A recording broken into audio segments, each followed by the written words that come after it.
Changing the currency display in your Phantom wallet is simple. So simply follow this step to update your currency settings in the Phantom wallet app. So let's get started.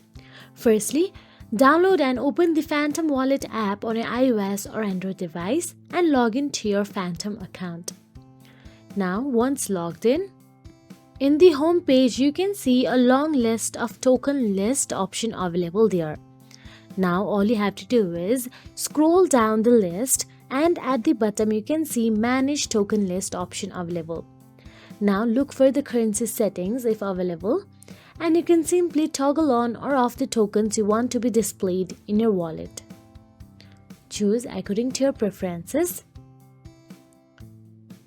Now I have toggled off these tokens, and once done you can simply tap on the cross option available at the top left corner and go back to the home screen.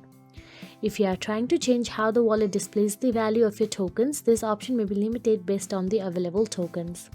So that is it. If you found this video helpful, please like, share and subscribe, and thank you so much for watching.